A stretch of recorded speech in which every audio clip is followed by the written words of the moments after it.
అరుణాచలం లేదా అన్నామలై తమిళనాడు రాష్ట్రంలో ఉంది. తిరుపతి నుంచి 193 కిలోమీటర్ల దూరంలో, బెంగళూరు నుంచి 202 కిలోమీటర్ల దూరంలో, చెన్నై నుంచి 185 కిలోమీటర్ల దూరంలో ఈ దేవాలయం ఉంది. ఈ పుణ్యక్షేత్రాన్ని చేరుకోవడానికి బస్సు, రైలు సౌకర్యాలు అందుబాటులో ఉన్నాయి. అరుణాచలం పంచభూతలింగ క్షేత్రాల్లో ఒకటి. దక్షిణ భారతంలో వెలిసిన పంచలింగ క్షేత్రంలో అగ్నిభూతమునకిది ప్రతీక. అరుణాచలం అనగా అరుణ, ఎర్రని, అచలం అనగా కొండ, ఎర్రని కొండ అని తాత్పర్యం. ఆ రుణ అంటే పాపములను హరించున్నది అని అర్థం. తమిళంలో తిరువన్నామలై అంటారు. తిరు అనగా శ్రీ అన్నామలై అనగా పెద్ద కొండ అని విశ్లేషణ. ఇది చాలా గొప్ప పుణ్యక్షేత్రం. స్మరణ మాత్రం చేతనే ముక్తి నొసగే క్షేత్రం. కాశీ, చిదంబరం, తిరువారూరుల కంటే మిన్నయని భక్తులు విశ్వసిస్తున్నారు. అరుణాచలం వేద పురాణాల్లో కొనియాడిన క్షేత్రం. అరుణాచలేశ్వర దేవాలయం శివాజ్ఞ చేత విశ్వకర్మచే నిర్మించబడిందని, దాని చుట్టూ అరుణమనే పర్వం నిర్మించబడినదని పురాణాలు తెలుపుతున్నాయి. అక్కడ జరగవలసిన పూజా విధానం అంతా గౌతమ మహర్షి శివాజ్ఞ చేత ఏర్పాటు చేశారని స్కాంద పురాణాంతర్గతమైన అరుణాచల మహత్యం తెలుపుతుంది. ఈ కొండ శివుడని పురాణాలు తెలుపుచుండటం చేత ఈ కొండకు తూర్పున గల అరుణాచలేశ్వరాలయం కంటే ఈ కొండకే ఎక్కువ ప్రాధాన్యం ఇవ్వబడుతుంది. ఇది జ్యోతిర్లింగం అని చెప్పుకొనబడుతుంది. ఇది తేజోలింగం కనుక అగ్నిక్షేత్రం అంటారు.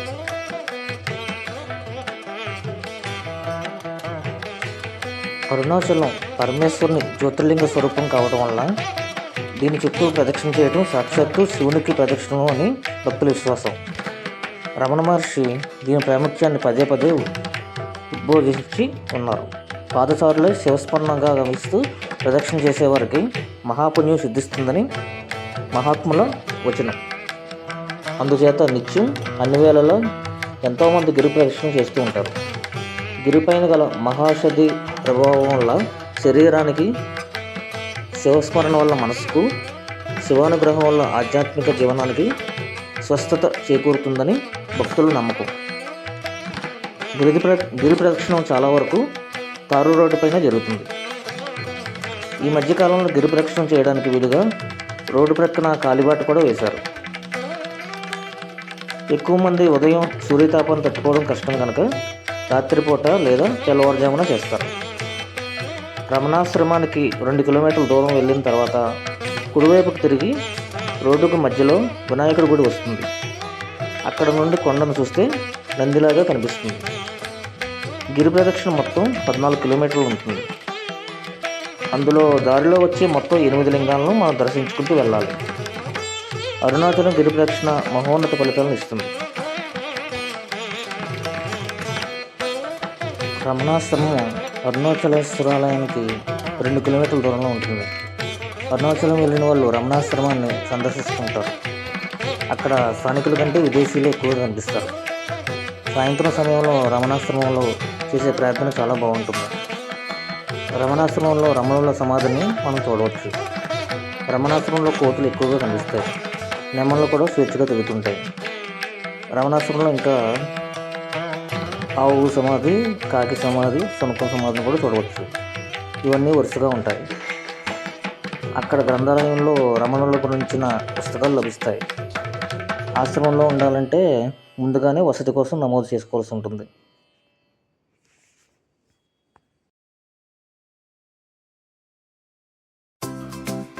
రమణాశ్రమం కంటే ముందే మనకు శేషాద్రి స్వామి ఆశ్రమం కనిపిస్తుంది. శేషాద్రి స్వామి సమాధి కూడా అక్కడే ఉంది. ఇక్కడ ఉండడానికి వసతి గదులు కూడా ఉంటాయి. వీటిని ముందుగానే నమోదు చేసుకోవాల్సి ఉంటుంది.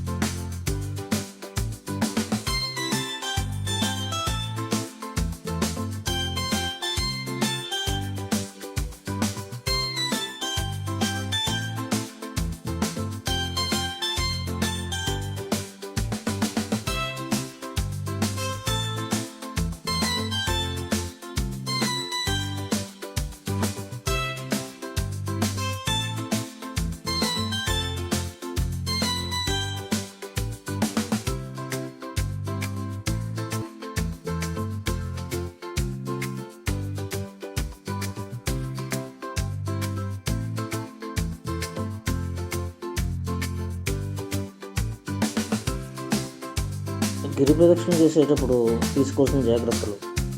గిరి ప్రదక్షిణం చెప్పులు లేకుండా చేయాలి. బరువు ఎక్కువగా ఉన్న వాటిని మీకు కూడా తీసుకెళ్ళకండి. గిరి ప్రదక్షిణ 14 కిలోమీటర్ల దూరం ఉంటుంది. ఉదయం పూట గిరి ప్రదక్షిణ చేయడం చాలా కష్టం. 9 లోపు ముగించడం మంచిది. గిరి ప్రదక్షిణ పౌర్ణమి రోజు ఎక్కువ మంది చేస్తారు. అరుణగిరి ప్రదక్షిణ మొదలుపెట్టాక ఎలాంటి కోరికలు కోరరాదు. ప్రదక్షిణ నిష్కామంగా కొనసాగించాలి. చిల్లర తీసుకెళ్లడం మర్చిపోవద్దు. గిరి ప్రదక్షిణలో ఎదురుగా శివాలయం అని ఉంది. దానికి అర్థం శిఖరానికి ఎదురుగా ఉన్న శివాలయం అని. నిత్యానంద స్వామి ఆశ్రమం ప్రక్కనే భక్త కన్నప్ప ఆలయం ఉంటుంది. గిరి ప్రదక్షిణ ప్రతిరోజు చేస్తారు. అరుణగిరి ప్రదక్షిణ చేసేటప్పుడు తలపైన టోపీ లాంటివి ధరించకూడదు. అరుణాచల గిరి ప్రదక్షిణలో తప్పనిసరిగా అది అన్నామలై దేవాలయం తప్పక దర్శించండి. గిరి ప్రదక్షిణలో మీకు తోచిన సహాయం చేయండి. ఎంత త్వరగా గిరి ప్రదక్షిణ పూర్తి చేశామో అనేది కాకుండా నిండు గర్భిణి వలె నిదానంగా అరుణాచల నామస్మరణ చేస్తూ వెళ్ళండి. గిరి ప్రదక్షిణలో ప్రతి దేవాలయం వద్ద విభూతి ప్రసాదంగా ఇస్తారు. అది తప్పకుండా తీసుకోండి. మీకు కుదిరితే ప్రదక్షిణలో కొద్ది మందికి అయినా అన్నదానం చేయండి. విశేష ఫలితం కలుగుతుంది. అరుణాచలంలో గిరి ప్రదక్షిణ మొదలుపెట్టడానికి ముందు తప్పనిసరిగా రాజగోపురం ముందు ఒక దీపం పెట్టి మనసులో స్వామి నాకు ఏది ఇస్తే నేను ఆనందంగా ఉంటానో అదే నాకు ప్రసాదించు అని కోరుకుని బయలుదేరండి. గిరి ప్రదక్షిణ మొత్తం శివనామస్మరణ చేస్తూ వెళ్ళండి. గిరి ప్రదక్షిణలో మీతో పాటు కొంచెం చిల్లర ఎంత పెట్టుకుని వెళ్ళండి. సాధువులు ఎంతోమంది ఆ ప్రదక్షిణలో ఉంటారు కాబట్టి వారికి తోచిన సహాయం చేయండి. గిరి ప్రదక్షిణ మొత్తం తారు రోడ్డు కాబట్టి వీలైతే ఉదయం 10 లోపు పూర్తి చేయండి. సాయంత్రం 4 తర్వాత మొదలుపెట్టండి. గిరి ప్రదక్షిణలో రమణ మహర్షి ఆశ్రమం తప్పక సందర్శించండి.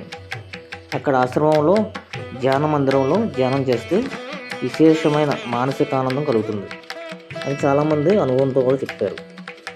సంతానం కోసం వివాహం కానివారు గిరి ప్రదక్షిణలో దుర్వాస మహర్షి ఆలయం పక్కన ఒక చెట్టుకు తాడు కడతారు. తాడు అక్కడ అమ్ముతారు. అది చాలా చక్కని ఫలితం ఇస్తుంది. గిరి ప్రదక్షిణ చేసేటప్పుడు సాధ్యమైనంత సార్లు గిరికి నమస్కరిస్తూ ఓం అరుణాచల శివ అని స్మరణ చేస్తూ వెళ్ళండి. గిరి ప్రదక్షిణ కేవలం మనకు ఎడమ వైపున మాత్రమే చేయాలి. ఎందుకంటే కుడివైపు దేవతలు సిద్ధులు అదృశ్య రూపంలో గిరికి ప్రదక్షిణ చేస్తుంటారు కాబట్టి మనం వారికి ఎదురుగా వెళ్ళకూడదు.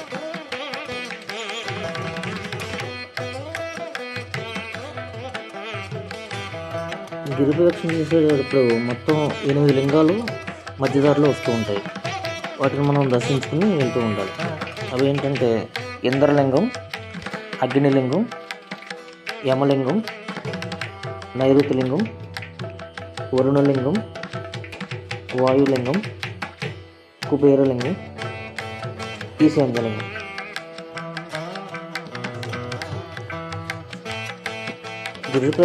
గిరి ప్రదక్షిణ చేసేందుకు వారంలో అన్ని రోజులు మంచిది. అయితే ఏ రోజు ప్రదక్షిణ చేస్తే ఎటువంటి ఫలితాలు కలుగుతాయో కూడా తెలుసుకుందాం. సోమవారం ప్రదక్షిణ చేస్తే జనన మరణ బాధల నుండి బయటపడతారు. మంగళవారం ప్రదక్షిణ చేస్తే అప్పుల బాధలు తొలగిపోతాయి. బుధవారం ప్రదక్షిణ చేయడం వల్ల మహాపండితులు అవుతారు. గురువారం ప్రదక్షిణ చేయడం వల్ల కారణజన్మలు అవుతారని చెప్తారు. అలాగే శుక్రవారం చేస్తే శివుడి ఆశీస్సులతో సకల సంపదలు దక్కుతాయి. శనివారం ప్రదక్షిణ చేస్తే మానసిక శారీరక సమస్యలు ఉన్నవాళ్ళు బాధలు తొలగిపోతాయి.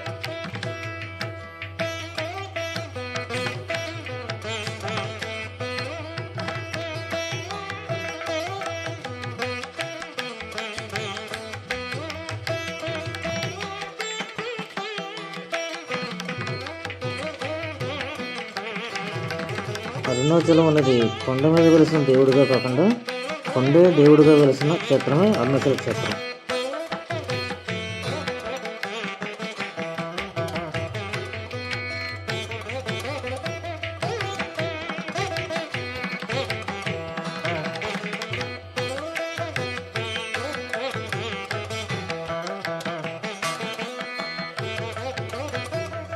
చూశారు కదా ఫ్రెండ్స్, అరుణాచల దేవాలయం.